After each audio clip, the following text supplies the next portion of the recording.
টো ধৰক আপোনাৰ অসমৰ জাতিৰ কাৰণে অসমৰ মাটিৰ কাৰণেতো আজি গোটেই জীৱনটো খেলালে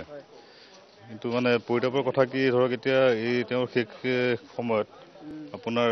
গভৰ্ণমেণ্টে এটা তেওঁক মাটি এটা দিছিলে আপোনাৰ ধৰ্মতলত তো সেই মাটিখিনি মানে লৈ তেওঁক যথেষ্ট সপোন আছিলে মানে তেওঁক এটা মানে বনাপিলে সূৰ্য দাস বৰ্গ চৰাবলৈ এটা মানে হেৰি কৰাৰ কাৰণে মানে এটা প্ৰজেক্ট এটাৰ কাৰণে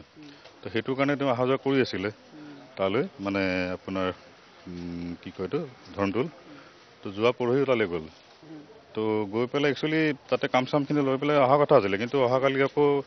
মানে তাতে কিবা প্ৰগ্ৰেম এটাৰ কাৰণে তেওঁক মানে এটা ইনভাইট কৰিছিলে তো সেইটো কাৰণে তেওঁ থাকি দিলে তো আজি ৰাতিপুৱাটো হঠাতে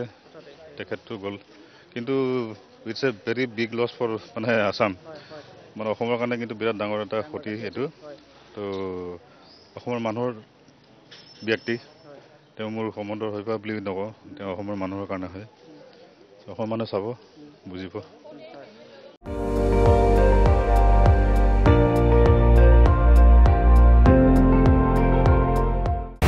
আপুনি চাই আছে ND24